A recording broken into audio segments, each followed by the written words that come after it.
السلام علیکم۔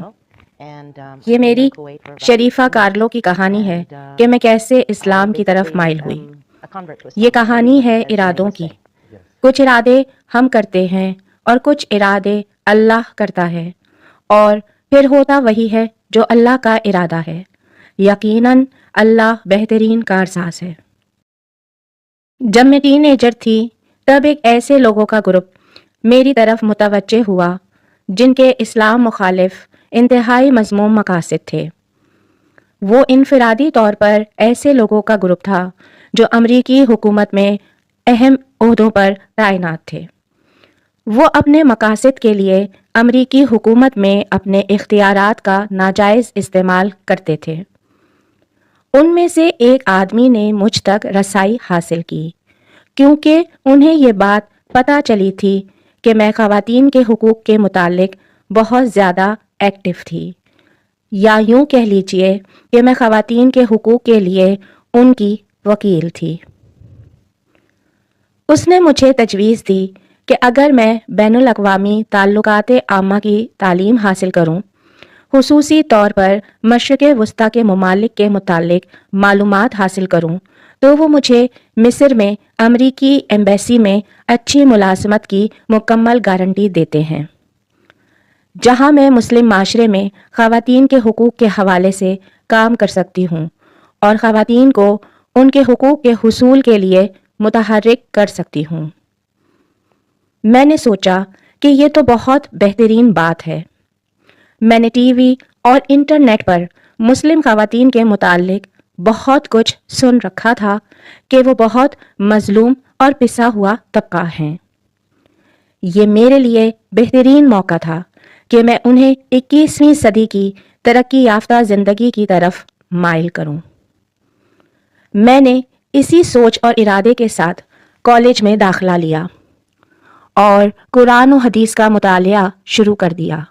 میں نے علم الکلام کا فن بھی حاصل کیا کہ اپنی بات کو کیسے بہترین طریقے سے بیان کیا جا سکتا ہے۔ میں نے سیکھا کہ کیسے الفاظ کے ہیر پھیر سے کسی بھی جملے یا کسی بھی بات کو اپنی مرضی کے معنی پہنائے جا سکتے ہیں۔ یہ میرے آئندہ کے مقاصد کے لیے ایک بہت ہی مفید ہتھیار تھا۔ مگر جیسے جیسے میں اسلام کا مطالعہ کرتی گئی، مجھے احساس ہوا کہ میں اسلام سے متاثر ہونے لگی ہوں، جو کہ میرے لیے بہت خطرناک بات تھی۔ میں نے اپنے اوپر اسلام کے غلبے کے تاثر کو زائل کرنے کے لیے عیسائیت کے متعلق بھی تعلیم حاصل کرنا شروع کر دی۔ میں نے کالج کے ایک پروفیسر سے عیسائیت کے متعلق سیکھنا شروع کر دیا، جو کہ بائبل کے متعلق بہت زیادہ علم رکھتے تھے اور ہارورڈ یونیورسٹی سے PhD کی ڈگری حاصل کر چکے تھے۔ یہ پروفیسر ایک رجعت پذیر عیسائی تھے جو نہ ہی پروٹیسٹنٹ خیالات سے تعلق رکھتے تھے اور نہ ہی کیتھولک۔ یہ نہ ہی خدا کی تقسیم پر اعتقاد رکھتے تھے اور نہ ہی تثلیث کے قائل تھے۔ میرے پروفیسر حضرت مسیح کو صرف اللہ کا نبی مانتے تھے۔ انہوں نے یہ باتیں مجھے دلائل سے ثابت کیں۔ انہوں نے مجھے یونان سے حاصل کردہ بائبل کے قدیم نسخے دکھائے جو کہ عبرانی اور ارامک زبانوں میں تھے، اور مجھے دکھایا کہ موجودہ بائبل میں کہاں کہاں تبدیلیاں اور تحریفات کی گئی ہیں۔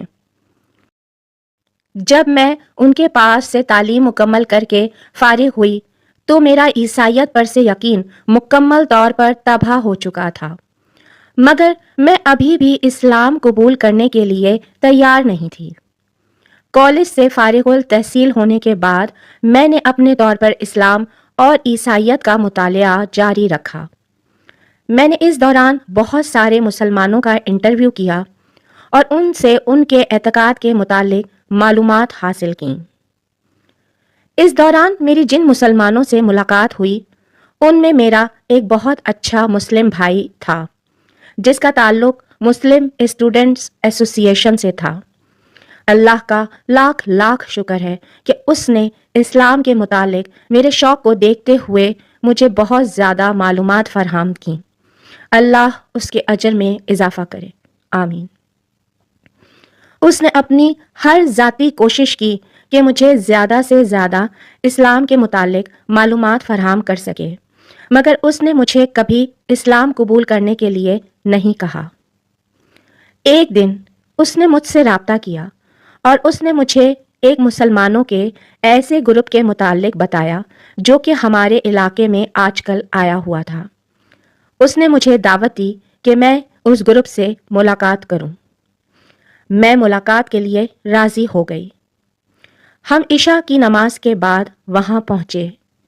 وہاں ایک کمرے میں 20 کے قریب افراد بیٹھے تھے۔ ان سب نے خوش دلی سے میرا استقبال کیا اور مجھے بیٹھنے کے لیے جگہ دی۔ میری نشست جن صاحب کے سامنے تھی وہ ایک باوقار پاکستانی صاحب تھے، ماشاء اللہ، جن کے پاس اسلام اور قرآن کے ساتھ ساتھ بائبل اور عیسائیت کی بھی بہت زیادہ معلومات تھیں۔ میں نے ان کے ساتھ ان تمام مسائل پر بحث کی جن پر قرآن اور بائبل میں اختلاف پایا جاتا تھا۔ الحمدللہ انہوں نے میری ساری باتوں کا بہت تحمل سے جواب دیا۔ ہمیں اس مباحثے میں ساری رات گزر گئی، یہاں تک کہ فجر ہو گئی۔ مجھے میرے اس پاکستانی بھائی نے ان تمام مسائل پر مکمل آگہی دی جن کو میں پہلے بھی اپنے بائبل کے استاد سے سمجھ چکی تھی۔ اس بردبار شخص نے آخر کار مجھے اس بات کے لیے دعوت دی جس کے لیے آج تک مجھے کسی نے دعوت نہیں دی تھی۔ اس نے مجھے اسلام قبول کرنے کی دعوت دی۔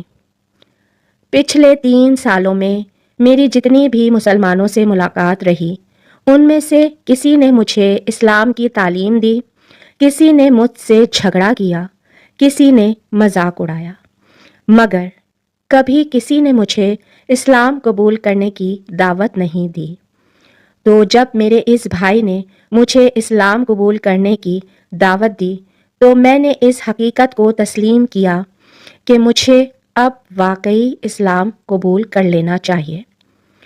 الحمدللہ میرے اللہ نے میرے دل کو وسعت دی اور میں نے کہا ہاں مجھے اسلام قبول کرنا ہے۔ میرے اس بھائی نے مجھے کلمہ شہادت پڑھوایا۔ پہلے میں نے عربی میں شہادت کے کلمات ادا کیے، پھر اس کے بعد انگلش ترجموں کے ساتھ اللہ کی وحدانیت اور محمد صلی اللہ علیہ وسلم کی نبوت کی گواہی دی۔ میں خدا کی قسم کھا کر کہہ سکتی ہوں کہ جب میں نے کلمہ شہادت پڑھا تب مجھے ایسے محسوس ہوا جیسے کہ میرے سینے پر بہت سا وزن رکھا ہوا تھا جو ہٹ گیا ہو، اور میں نے اپنے آپ کو بہت ہلکا پھلکا محسوس کیا۔ میں ایسے سانس لے رہی تھی جیسے کہ میں پہلی بار سانس لے رہی ہوں۔